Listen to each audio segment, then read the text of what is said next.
The galaxy feared Class 13 Deathworlds. Planets so hostile, so relentlessly brutal, that no species could survive, let alone evolve intelligence. The mere mention of them sent shivers down the spines of those who ruled the stars.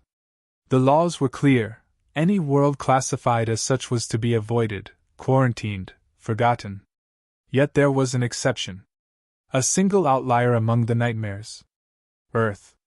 Scientists watched it from a distance, analyzing its violent storms, shifting tectonic plates, biological warfare between species, and an atmosphere that should have been too unstable to sustain anything long-term.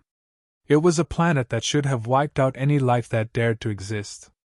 Instead, it produced humans. They should have died out long ago. The first global catastrophe should have ended them. The Ice Ages should have been a death sentence. Their wars, their plagues, their own ruthless competition should have driven them to extinction. But somehow they thrived. The galactic community came to a quiet, collective decision. Earth would not be contacted. It was not to be interfered with. Let the monsters deal with their own nightmare world. They would be a curiosity to study, and nothing more. And so, for centuries, humanity remained untouched, isolated in the void. Until the war began. The Kroth Dominion came from beyond known space, devouring entire systems like a plague. They did not negotiate, they did not halt. Planets fell within weeks. Empires crumbled. The brightest military minds of the Galactic Senate formulated battle plans, devised countermeasures, but nothing worked. The Kroth adapted faster than any species had ever seen. Every failed defense only made them stronger. Fear gripped the Senate chambers. Desperation settled into the bones of once proud civilizations.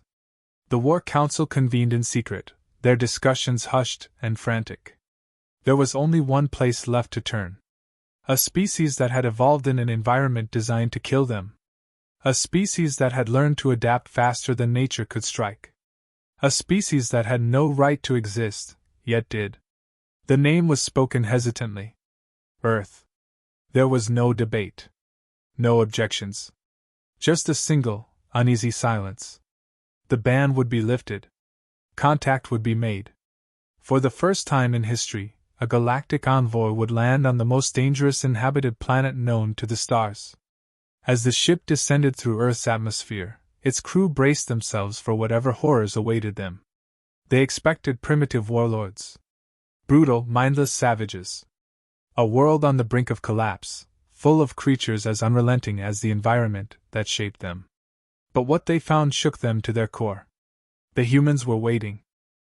The galactic envoy landed under heavy escort, their weapons primed, their nerves frayed. They expected chaos. Instead, they found precision. Order. A species that did not merely survive their death world but commanded it. Cities stretched into the horizon, powered by energy sources the envoy couldn't immediately comprehend. Machines of war moved through streets in formation, not as conquerors, but as guardians. The air was thick with the sound of industry, of a civilization that had never stopped advancing, never stopped preparing. The humans did not greet them with fear. They did not kneel. They met the aliens with calculated indifference, their expressions unreadable. The galactic representatives had seen first contact situations before, wide-eyed primitives awed by their first step into the greater cosmos, Humanity was different. They had the look of a species that had long suspected they were being watched. And now that the observers had finally stepped forward, their only question was, "What took you so long?" The envoy delivered their message. The war. The destruction. The enemy that even the greatest civilizations of the galaxy could not stop.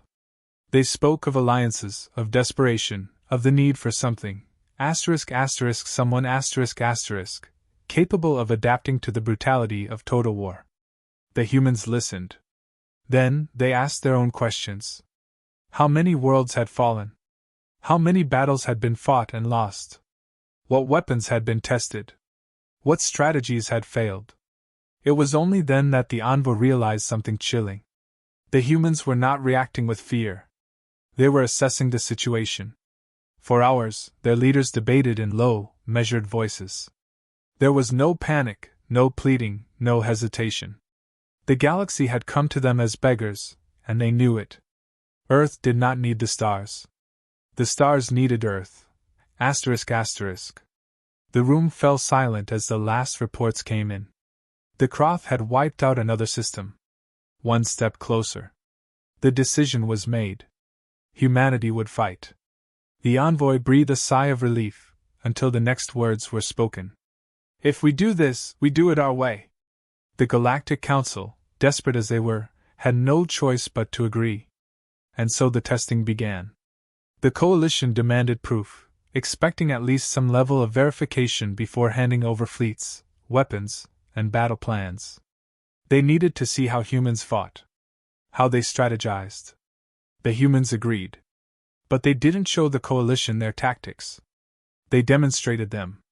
War simulations, tactical exercises, live combat drills, ****, every single scenario ended the same way ****. The humans did not merely win. They crushed. They humiliated. They rewrote the rules of engagement in real time. They turned weaknesses into traps, disadvantages into advantages, impossible odds into certainty. Their soldiers fought as if loss was never an option. Their minds worked 3 moves ahead of their opponents, treating every battle as an equation to be solved. When it was over, the War Council sat in stunned silence. The oldest general in the room, a veteran of 1,000 campaigns, could only whisper one thing. "They don't just survive a Deathworld, they thrive in it." And for the first time in history, the galaxy was afraid.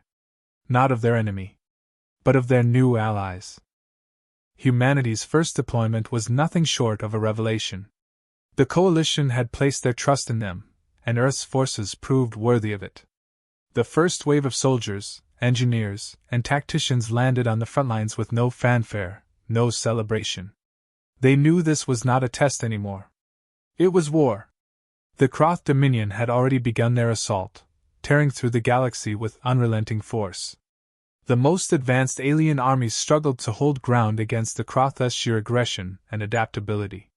Yet, when the humans stepped onto the battlefield, they changed the rules in ways the galaxy could not comprehend. For one, human tactics were unpredictable.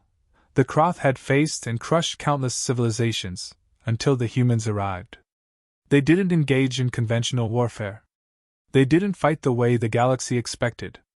They sabotaged, they ambushed, they adapted in real time. The Kroth were used to dominating.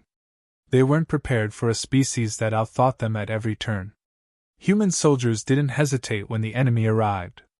There was no fear. Only precision. The Kroth quickly realized that each encounter wasn't just a battle, it was a hunting ground. The humans didn't fight in ranks, they didn't wait for orders. They were everywhere. They were the predators now, and the Kroth were the prey.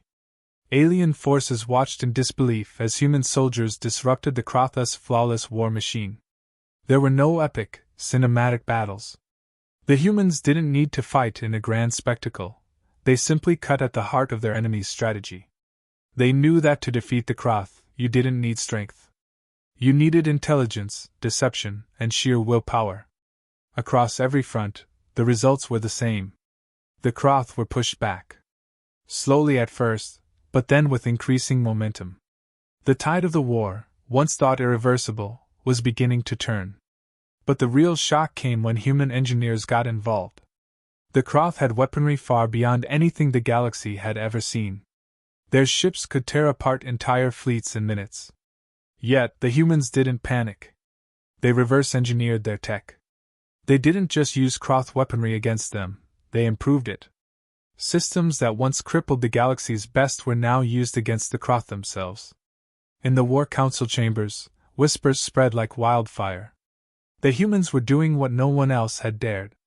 The galaxy's most advanced civilizations had only tried to survive against the Kroth. Humans were thriving, creating solutions faster than the Kroth could adapt. It wasn't just the battlefield where they were making a difference. In the war room, the humans presented strategies that were pure genius. Guerrilla tactics that made the enemy second-guess every decision. Decoys and psychological warfare that sowed discord within the Kroth ranks. and technology that turned the tide of key engagements. For every successful push made by the coalition, the Kroth were forced to retreat further. The war was far from over, but humanity had achieved something no one thought possible. They had done the impossible.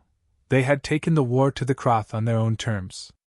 The galaxy was watching, stunned, as human ingenuity, born from a world that never should have produced them, became the turning point in the greatest conflict the stars had ever seen. The Kroth were no longer an unstoppable force. And the humans, who once barely existed in the galactic mind, had become its greatest weapon. The final battle was brutal. The Kroth had entrenched themselves on a system-wide scale, digging in with everything they had left. They were desperate, cornered, and fighting to maintain their empire's existence. But humanity wasn't there to make a show of it. They were there to finish what they'd started. The first wave of human soldiers hit their mark, not with overwhelming force, but with surgical precision. Every assault was calculated, every move designed to dismantle the Kroth's infrastructure piece by piece. This was no longer about flashy battles or conventional victories. It was about breaking the enemy's will to fight. As the hours passed, it became evident that the Kroth were not prepared for a species that could fight at this level. They had fought wars for millennia, but none had faced an enemy who could think like humans. None had faced an enemy that saw every battle as a puzzle to solve, and humanity solved it faster than the Kroth could adapt. In the War Council, a single question had begun to echo. How had they done it? How had a species living on a planet so violent and hostile managed to change the course of a galactic war? The answer was simple. They survived because they understood survival better than any other species in the galaxy. They weren't just fighting for victory. They were fighting for existence. The human generals, once skeptics themselves, were now leading the charge. They were relentless in their pursuit of victory, and their soldiers followed suit. Every human on the battlefield was a cog in a well-oiled machine, each individual contributing to a larger strategy that no one else could replicate. But victory wasn't just about brute force. It was about innovation. Human engineers, working alongside their military counterparts, turned the tide with weapons and tech that defied the Kroth's understanding. The Kroth, who had once been the most technologically advanced species in the galaxy, were now outmatched at every turn. By the time the Kroth leadership understood the full scale of the problem, it was too late. They had underestimated humanity. They had underestimated the power of adaptation. They had underestimated the sheer will to survive that burned in every human heart. The Kroth were forced to retreat. Not just from one system, but from entire sectors. The Galactic Senate, once skeptical and fearful of humanity's role in this war, now stood in awe. No one had expected Earth's people to be the ones to end the war. No one had expected them to outlast a species as ruthless as the Kroth. But they had done it. The Kroth Empire was no more. Humanity, once shunned as an irrelevant anomaly on the edge of the galaxy, had risen to the top. They had proven themselves not only capable of surviving a death world, they had transformed that survival into a force the galaxy couldn't ignore. And in the aftermath, as the dust settled across the galaxy, the whispers started. They were no longer whispers of fear. They were whispers of something much worse. The Kroth had been defeated. But who was next? The galaxy had seen the rise of humanity, and with it, a terrifying truth: Earth, the death world they had once shunned, had found its place in the stars. And that place was not as a passive observer, but as the driving force of a new era. The warning from the Kroth leader, barely escaping with his life, was clear. He had looked into the eyes of humanity, and seen something that terrified him. He had seen the beginning of an empire. Humanity had learned how to survive. And now, they were learning how to conquer.